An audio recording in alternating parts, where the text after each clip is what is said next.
అందరూ జీవిస్తారు, కానీ కొందరు భార్యా పిల్లలు ఆస్తుల సంపాదన కోసమే జీవిస్తారు. కానీ జీవితంలో ఇంతకు మించి ఏం సాధించావంటే చెప్పుకోవడానికి రికార్డు లేకపోతే ఆ జీవితానికి కీర్తి ఉండదు, ప్రతిష్ట ఉండదు. అందుకే కొందరు కర్తవ్య బాధ్యతలతో జీవితాన్ని రికార్డు బ్రేక్ అనేలా గడుపుతుంటారు. వారి ఛాలెంజింగ్ లైఫ్ తో సంచలనాలు సృష్టిస్తుంటారు. అలా విజయవంతంగా జీవితాన్ని సాగించే వారిలో Visakha city assistant sub inspector of police Madisa Durga Rao పేరు పోలీసు రికార్డుల్లో ప్రశంసలు అందుకుంటోంది. ఖాకీ యూనిఫామ్ కి వన్నె తెచ్చిన దుర్గారావు 37 ఏళ్ల సర్వీస్ రికార్డు విజయవంతంగా సాగించారు. ఈ నెల నవంబర్ 30తో సర్వీసు పూర్తి చేస్తున్నారు. ఈ సందర్భంగా ఆయన అనేక మంది పోలీస్ కమిషనర్ల నుంచి రాష్ట్ర డీజీపీల వరకు పొందిన ప్రశంసలు, అవార్డులు, రివార్డులను పోలీసు అధికారులు, సహచర పోలీసులు తలుచుకుని సంతోషిస్తున్నారు. దుర్గారావు 1984లో పోలీసు శాఖలో కానిస్టేబుల్ గా చేరారు. అసిస్టెంట్ సబ్ ఇన్స్పెక్టర్ వరకు ఎదిగారు. విశాఖ సిటీ పరిధి harbour police station, 2 town police station, steel plant police station, Gajuwaka, Malkapuram, Duvvada, Gopalapatnam police స్టేషన్లలో ఆయన పనిచేశారు. ప్రస్తుతం 3 town police station assistant sub inspector గా ట్రాఫిక్ విభాగంలో పనిచేస్తున్నారు. దుర్గారావు లోగడ శాంతి భద్రతలు, క్రైమ్ విభాగాల్లో పనిచేశారు. అత్యధిక సర్వీసు నేర పరిశోధనలోనే సేవలందించారు. పోలీసు శాఖ ఆయన సేవలను నేర పరిశోధనలకు విశేషంగా ఉపయోగించుకుంది. మిస్టరీగా మారిన ఎన్నో హత్య కేసుల్లో నిందితులను పట్టుకుని కటకటాల వెనక్కి నెట్టించిన ఘనత దుర్గారావుది. ఇంటి నేరాలు, బ్యాంకు దోపిడీలు, దారి దోపిడీలు, చైన్ స్నాచింగ్లకు పాల్పడే కరుడుగట్టిన దొంగలను పట్టుకుని గొప్ప రికార్డులు సాధించారు. దుర్గారావు పోలీసు శాఖలో చేరినప్పటి ఉత్సాహం, అధికారుల ప్రోత్సాహకాలే ఆయనను ఎంతగానో విజయపథాన నడిపించాయి. ఆయన కానిస్టేబుల్ గా చేరిన సమయంలో హార్బర్ పోలీస్ స్టేషన్ పరిధిలో బ్యాంక్ రోబరీ జరిగింది. అప్పట్లో నిందితులను పట్టుకోవడంలో దుర్గారావు కీలక పాత్ర పోషించారు. తర్వాత కాలంలో స్టీల్ ప్లాంట్ లో లక్షల విలువ చేసే పొక్లైన్ బేరింగ్లు, 2 టన్నుల రాగిదిమ్మలు చోరీ సంఘటనలో దుర్గారావు ఎంతో చురుగ్గా వ్యవహరించారు. నేరగాళ్లను పట్టుకుని రికవరీలు చేయించారు. అలాగే స్టీల్ ప్లాంట్ క్వార్టర్స్ లో వరుస చోరీలు జరిగితే దానికి సంబంధించి నేర పరిశోధన విజయవంతం చేశారు. అగనంపూడికి చెందిన కరుడుగట్టిన నేరగాడిని అనుమానించి 40 ద్విచక్ర వాహనాలను రాబట్టారు. లోగడ అప్పికొండ బీచ్ వద్ద బంగారం దోపిడీలు చేసి హత్య కేసులో ముద్దాయి పరారైతే అది మిస్టరీగా మారింది. ఈ కేసు దర్యాప్తులో దుర్గారావు చురుకైన పాత్ర పోషించి ఉన్నతాధికారుల ప్రశంసలు అందుకున్నారు.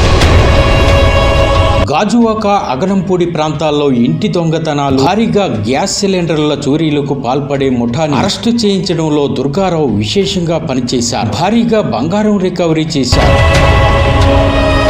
లోగడ విశాఖలో దారి దోపిడీల ముఠాలు భయాందోళనలు సృష్టించాయి. హత్యలకు కూడా తెగబడ్డాయి. ఆ మిస్టరీని కూడా ఛేదించడంలో దుర్గారావు అమోఘమైన పాత్ర పోషించారు. భయంకరమైన ఒడిశా తెలగపాముల ముఠాను అరెస్టు చేశారు. దుర్గారావు సాధించిన విజయాల చిట్టా ఇంకా ఎంతో ఉంది. గతంలో స్టీల్ ప్లాంట్ లో కాట్రగడ్డ ధనలక్ష్మి హత్య కేసు రాష్ట్ర స్థాయిలో సంచలనమైంది. ఈ కేసును ఛేదించడంలో దుర్గారావు కీలక పాత్రే పోషించారు. అలాగే మల్కాపురం NSDRCలో ఓ యువకుడిని కిడ్నాప్ చేసి హత్య చేసిన సంఘటనలో నిందితులను పట్టుకోవడంలో దుర్గారావు విశేషంగా శ్రమించారు. ఆ నిందితుని పట్టుకుని జీవిత శిక్ష పడేలా చేశారు.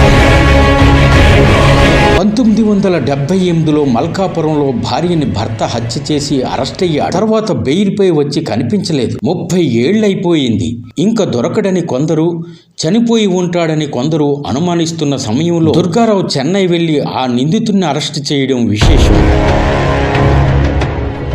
గోపాలపట్నం పోలీస్ స్టేషన్ పరిధిలో ఆర్మీ ఉద్యోగాల బ్రోకర్ రామారావు హత్య కేసు పెను సంచలనమైంది. ఆ కేసుకు సంబంధించి నిందితుడిని అరెస్టు చేయడంలో దుర్గారావు చురుకైన పాత్రే పోషించారు. అలాగే సింహాచలంలో ఓ లాడ్జిలో జంట హత్య కేసులో ముద్దాయిని అరెస్టు చేయడంలో కీలకంగానే వ్యవహరించారు ఆయన.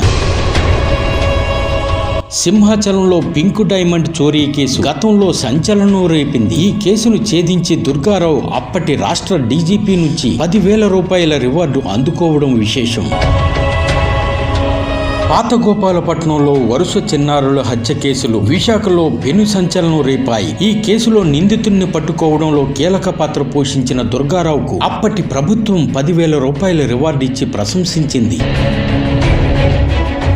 గోపాలపట్నం, బుచ్చిరాజుపాలెం, ఎన్ఏడి ప్రాంతాల్లో వరుస చోరీ సంఘటనల్లో నిందితుల కోసం దుర్గారావు బీచ్ రోడ్ లో గాలింపులు జరుపుతుండగా కరుడుగట్టిన నేరగాడిని అదుపులోకి తీసుకుని విచారించారు. ఆయన చొరవ గొప్ప ఫలితాన్నిచ్చింది. ఆయా కేసులతో పాటు కాకినాడలో ఓ ప్రముఖుని ఇంట్లో నేరం కేసు కూడా పురోగతి సాధించింది. దుర్గారావు చొరవతో మొత్తం మీద 2 కిలోల బంగారం రికవరీ అవడం విశేషం. అందుకే దుర్గారావుకు అవార్డులు, రివార్డులు లెక్కలేనన్ని వరించాయి.